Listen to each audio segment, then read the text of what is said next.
Hello, my dear friends. Before I start saying anything, I want to say thank you very much for supporting this channel. Before we start watching podcast episodes, let's quickly see the new words might don't know before. It's crucial to learn words to be fluent your English.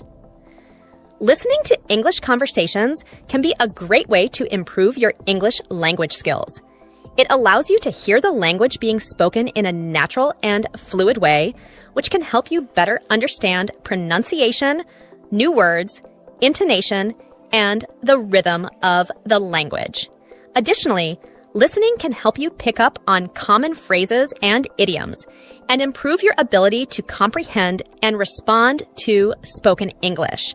So start listening and immerse yourself in the language to improve your English skills. Substantial means a lot of something, or something that is very important or large. It's a word you use when you want to say that something is big, significant, or meaningful. Examples: he received a substantial amount of money as a gift. Pursue means to follow or go after something you want, like a goal or a dream. It's when you try to achieve something by working hard for it. Example: she wants to pursue a career in medicine. Aspect means a part or feature of something. It's one way of looking at or thinking about something. Synonym: part or feature. Example: one important aspect of a healthy lifestyle is regular exercise. Hey, Julia. It's been so long since we last met. How have you been, my friend? Marco, is that really you? It's such a pleasure to see you. I've been doing great. And how about you? Doing great. How was London? Did you have a good time there? London was amazing. I had such a great time exploring the city and visiting all the famous landmarks. Just a week ago I arrived here. I was thinking of meeting you. What a coincidence I am seeing you in the park. Come on. I am a little bit sad with you. You didn't give any call or message. I am so sorry for that. Actually, I had been going through some problems there. What kind of problem, may I know? Well, in the company where I used to work, suddenly they had to close the company. It was a shock for all of us. I'm currently looking for new job opportunities, but it's been quite challenging. What? Why did the company close? As far as I know, they were having financial problems. The company had a hard time making enough money and had to spend a lot. That's too bad. Did they try anything to fix the problem? Yes, they tried to spend less money, change some contracts, and find new ways to make money. But it didn't help much. Did they think about getting money from outside or joining with another company? They thought about that, but they couldn't get the money they needed or find a good company to join with. So, they had to close the company. Oh. Did you come back from London because of that? Not exactly. I could have continued applying for jobs in London, but I thought it would take too long. So, I decided to come back and think about starting my own business in my home country. Really? But why? You had a great life there. You had everything you wanted. And having a stable job is more comfortable. I understand what you're saying. Life in London was really good, and I was comfortable there. But sometimes comfort isn't everything. I felt a strong desire to help my own community, create something important, and take control of my own future. Starting a business allows me to do all of that. Impressive. What was your salary there? The salary was pretty good. The average salary for a software engineer is $158,584 per year in London. That's a substantial amount you were getting there. If I were in your position, I would never come back here. I understand your perspective. Many individuals are eager to pursue work opportunities abroad due to the potential for growth and new experiences. Exactly. I know many of my friends who are eager to go abroad and work there. Yes, I understand that perspective. However, for me, it's not just about the financial aspect. While financial stability is important, I also want to make a positive impact, create something meaningful, and contribute to my community. Okay. What do you know about business? Well, I've been doing a lot of research on business models, market analysis, and customer behavior. I've also been reaching out to some local entrepreneurs to gain insights into the practical aspects of running a business. It's been quite an enlightening experience, and I'm eager to put my knowledge into action. Fine. To start a business, you need to invest a lot of money. Do you know that? Absolutely, Marco. Starting a business often requires a significant investment. But it's not just about money. There are other essential factors too. For example, having a solid business plan, a clear understanding of the market, and a unique value proposition are all crucial for success. So, what type of business do you want to start here? I was considering starting a farming business, but I've had to change my mind. Now I'm thinking of marketing by launching my own marketing agency. Best wishes for you. Personally, I don't like doing business. It is risky, and the thought of dealing with all the uncertainties makes me anxious. I prefer the stability of a regular job, where I can focus on my tasks without worrying about the fluctuating market or unpredictable situations. I believe in finding a balance between taking risks and ensuring security, and for me, a traditional job offers that balance. Going for a job is like having your food at restaurants. You choose which food you like, eat, and pay for. On the other hand, business is like you have to cook for yourself and your family.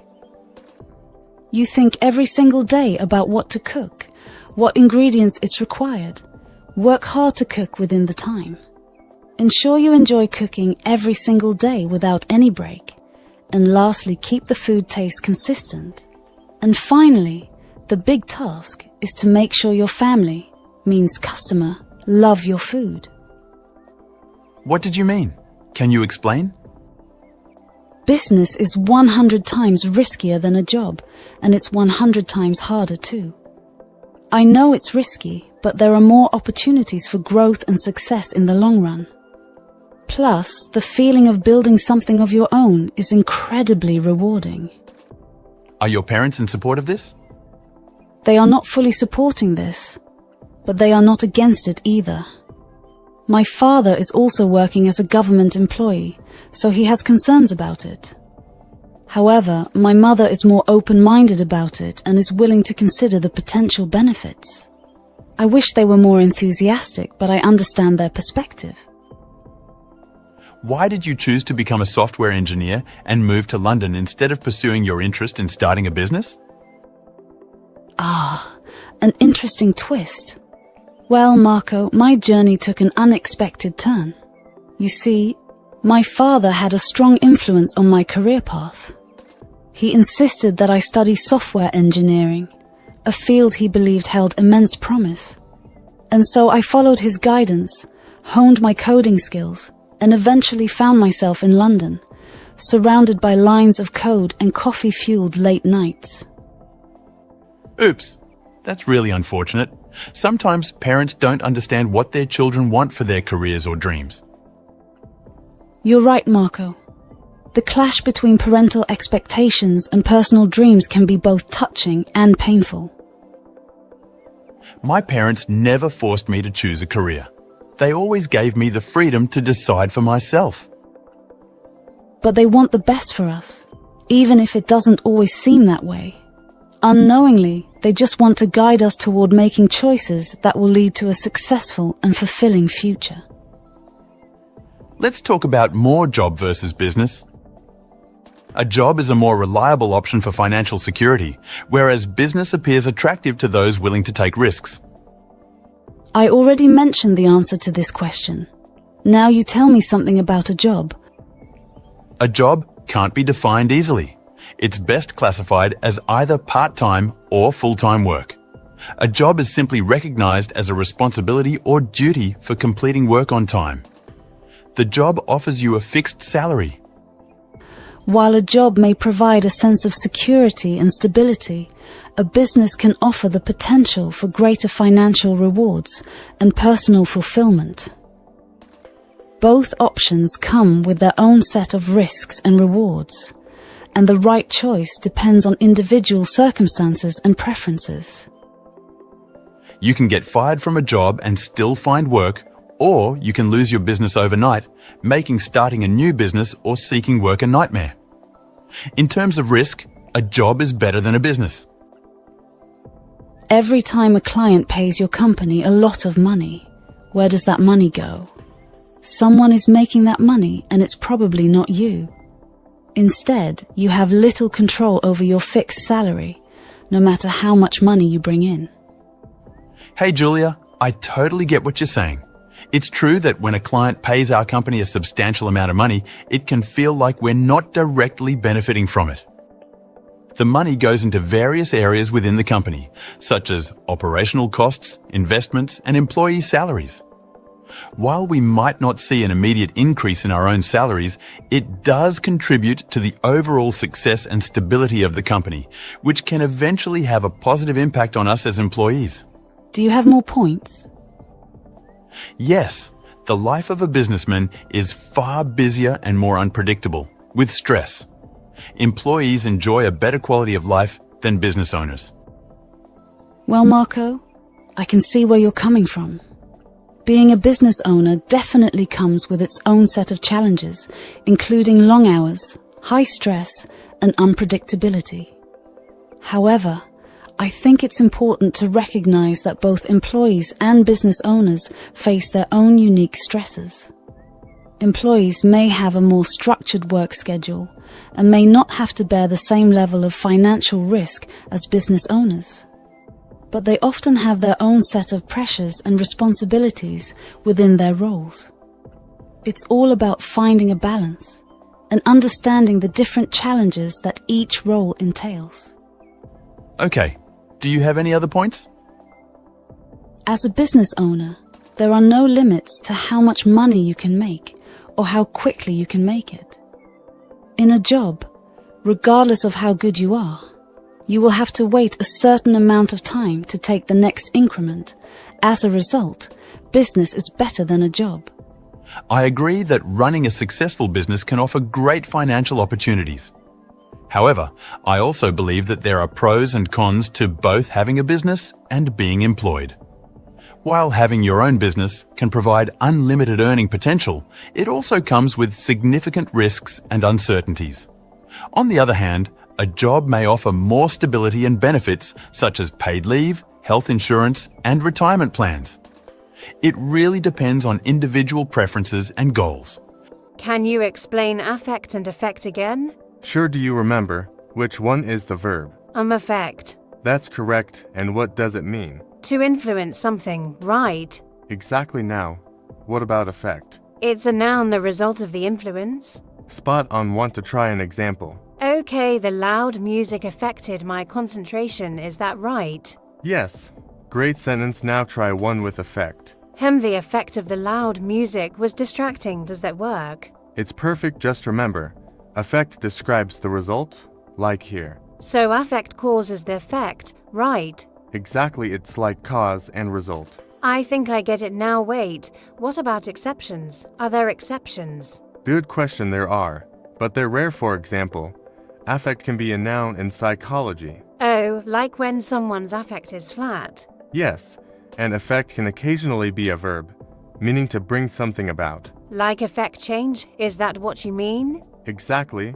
You're catching on quickly. Okay, but how do I know when it's an exception? Context. If the usual definitions don't fit, it might be an exception. So, always think about the context first. Always, context is everything. All right, can we try a quick practice to make sure I understand? Of course, let's start simple. Use affect in a sentence. The rainy weather affected my plans, is that okay? Perfect. Now, why is affect correct here? Because it's showing how the weather influenced my plans. Exactly. Now, Can you turn that sentence into one using affect instead? Okay, the effect of the rainy weather was a change in my plans. How's that? That's excellent. Notice how you shifted from the action to the result. Right, the result of the rainy weather. It's starting to make sense. Good. Let's try something trickier. Use both words in the same sentence. Both, the heavy snowfall affected traffic, and the effect was a delay for everyone. That's fantastic. You nailed the structure. It wasn't too bad. I think I just have to remember the cause and result connection. Exactly. Here's another question.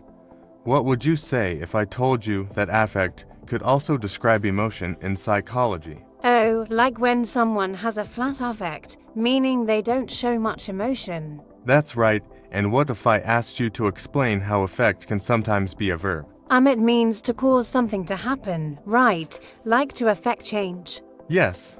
Excellent memory. So, now that we've covered exceptions, can you think of a way to explain affect and effect to someone else? Maybe I'd say, affect is usually a verb, effect is usually a noun, and they're connected like cause and result. Does that make sense? It makes perfect sense. That's a great way to simplify it. Thanks, I think practicing sentences really helped. It always does. Language is best learned through use. Do you have any other tips for tricky word pairs like this? Yes. Keep a notebook of words that confuse you. Write examples for each one, and review them regularly. I should start doing that. Are there any other word pairs like affect and effect that confuse people a lot? Definitely words like then and then, or complement and complement. Would you like to go over one of those next? Oh, then and then. I always mix those up too. All right, let's dive into that next. I see, so even small effort counts as long as I don't quit.